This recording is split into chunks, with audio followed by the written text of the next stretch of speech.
Assalamualaikum warahmatullahi wabarakatuh. Apa kabar anak hebat Indonesia? Semoga kita sehat dan bahagia selalu. Kali ini kita akan belajar soal sumatif kelas 5 bab 2 yaitu harmoni dalam ekosistem. Yuk kita simak soalnya. Nomor 1. Makhluk hidup yang berperan sebagai konsumen tingkat 2 pada rantai makanan tersebut yaitu apa? Apakah A. Tanaman, B. Tikus, C. Ular, atau D. Elang? Ya, tepat sekali jawabannya ular. Jadi konsumen tingkat 2 adalah ular. Kalau tanaman, produsen, tikus konsumen tingkat 1, ular konsumen tingkat 2, dan elang konsumen tingkat 3. Mari kita lanjut ke soal nomor 2 ya. Makhluk hidup yang berperan sebagai konsumen tingkat 1 pada rantai makanan tersebut yaitu apa? Apakah A. Tanaman apel, B. Rusa, C. Singa, D. Jamur?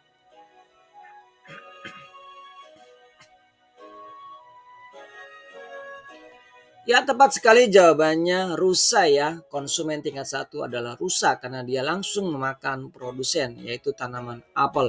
Sedangkan singa sebagai konsumen tingkat 2. Lanjut nomor 3, hewan yang tepat untuk mengisi rantai makanan tersebut yaitu apa? Apakah A. Rusa, B. Katak, C. Jerapah, atau D. Singa?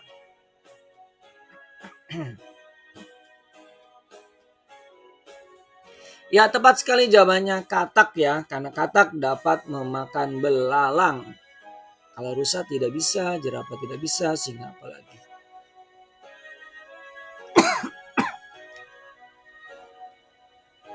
Mari kita lanjut nomor 4 nih. Makhluk hidup yang berperan sebagai puncak rantai makanan yaitu apa? Apakah A. Jangkrik, B. Ular, C. Elang, atau D. Jamur? Ya, yang berperan sebagai puncak rantai makanan tentu saja adalah elang ya. Dia sebagai konsumen yang tertinggi. Oke, kita lanjut nomor 5. Pada rantai makanan tersebut yang berperan sebagai konsumen tingkat 1 yaitu apa? Apakah A. Fitoplankton, B. Zooplankton, C. Ikan kecil, atau burung pelikan?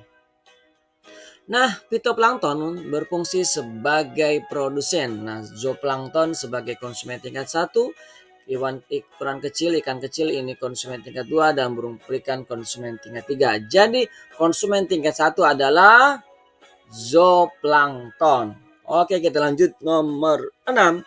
Nah, banyaknya rantai makanan pada gambar di atas yaitu berapa? Apakah A1, B2, C3, atau D4? Ya, tepat sekali jawabannya 4. Mari kita hitung ya. Ini tanaman rusa singa ini satu rantai makanan. Tanaman tikus musang ini ya. Ya, lalu singa ini 2 rantai makanan yang kedua. Ini tanaman tikus musang elang ini rantai makanan yang ketiga. Ini tanaman tikus elang rantai makanan yang keempat. Jadi ada 4 rantai makanan. Nah, nomor 7. Hewan yang berperan sebagai konsumen tingkat 1 pada jaring-jaring makanan di atas adalah apa? Apakah A. Tikus dan rusa, B. Tikus dan musang, atau C. Rusa dan elang, atau D. Rusa dan singa? Konsumen tingkat 1 itu langsung memakan tanaman. Yang langsung memakan tanaman berarti rusa dan tikus. Jadi jawabannya yang A ya, tikus dan rusa. Mari kita lanjut ke nomor 8. Hewan yang berperan sebagai konsumen tingkat 2 sekaligus konsumen tingkat 3 yaitu apa? Apakah A. Musang, B. Elang, C. Tikus, atau D. Rusa? Ya, jawabannya elang. Nah, ini bisa jadi konsumen 2. Ini kan konsumen 1, ini konsumen 2. Bisa juga jadi konsumen tingkat 3. Ini konsumen 1, konsumen 2, dan ini konsumen 3-nya. Jadi jawabannya elang. Oke, kita lanjut nomor 9. Berikut ini makhluk hidup yang memiliki peran sebagai dekomposer dalam suatu rantai makanan yaitu apa? Apakah A. Padi, B. Katak, C. Cacing, D. Elang? Manakah yang tepat? Ya, jawabannya C ya, cacing. Cacing ini sebagai dekomposer atau pengurai ya. Jadi pengurai itu adalah cacing. Oke, kita lanjut nomor 10. Nah, perhatikan ini ada gambar, ada 2 gambar. Ini Ini tanpa plastik, sampah sayuran dan buah pasti akan membusuk. Kalau berisi plastik, sayuran, sampah dan ini sulit membusuk.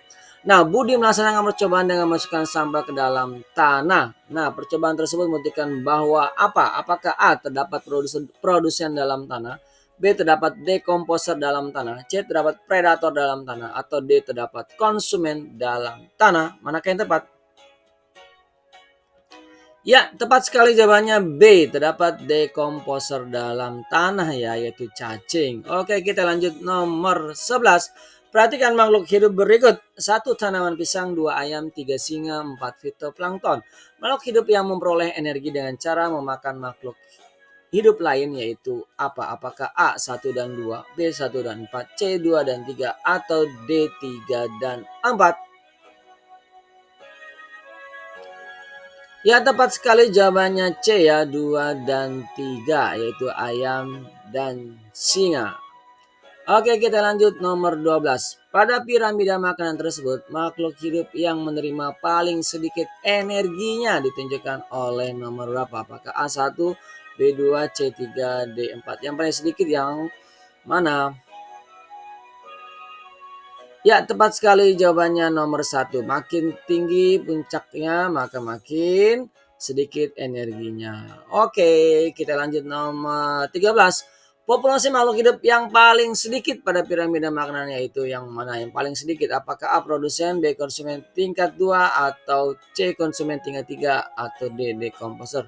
Nah, kalau sesuai gambar yang paling sedikit, yang paling atas nih ya, ini tapi bukan nomor 1, tapi ini konsumen tingkat 1, ini konsumen tingkat 2, dan ini konsumen tingkat 3. Jadi jawabannya yang C, konsumen tingkat 3. Mari kita lanjut nomor 14. Nah, populasi hewan yang paling banyak, yang mana nih? Apakah A. Ayam, B. Katak, C. Belalang, atau D. Burung elang? Ya, tentu saja yang paling banyak ini nih ya, yang paling bawah nih ya, ini yang memakan produsen ya. Jadi jawabannya belalang ya, belalang. Oke, kita lanjut nomor 15. Nah, ini piramida di laut nih ya. Oke, gambar piramida makanan tersebut menunjukkan apa nih? Apakah A. Banyak populasi dalam hutan, apa B. Banyak populasi dalam kebun, atau C. Energi yang tersedia pada ekosistem danau, atau D. Energi yang tersedia pada ekosistem laut? Ya, tentu saja kalau ada ikan hiu ada di laut. Jadi jawabannya yang D, energi yang tersedia pada ekosistem laut. Lanjut 16. Proses makan dan dimakan dapat mengendalikan populasi makhluk hidup agar tetap seimbang. Nah, hewan herbivora itu pemakan tumbuhan, akan mengontrol perkembangan populasi apa? Apakah A. Tanaman, B. Herbivora, hewan karnivora, C. Hewan omnivora, atau D. Hewan predator? Ya, tepat sekali jawabannya tanaman atau tumbuhan ya. Jadi hewan herbivora, hewan pemakan tanaman akan mengontrol perkembangan populasi tanaman atau tumbuhan. Oke, lanjut nomor 17. Apabila populasi tikus berkurang, tikusnya berkurang, maka menyebabkan populasi apa? Apakah A. Belalang bertambah, B. Ular meningkat, C. Tanaman bertambah, D. Elang meningkat? Ya, jawabannya belalang bertambah karena tidak ada yang makan belalang ya. Jadi belalangnya akan bertambah. Lalu ularnya tentu saja akan menurun. Elangnya juga akan menurun karena makanannya berkurang.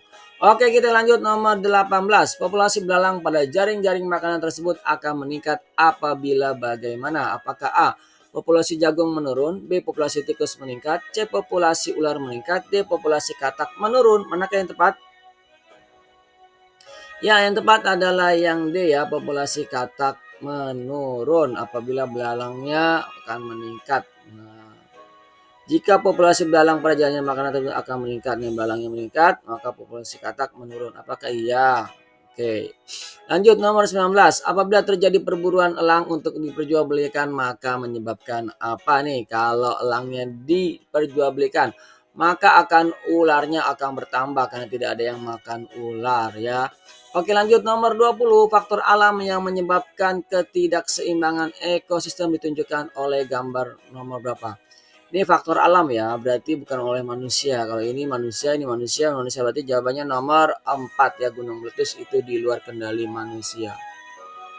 Ya demikian pembahasan soal IPAS kelas 5. Sampai jumpa lagi pada video berikutnya. Terima kasih. Wassalamualaikum warahmatullahi wabarakatuh.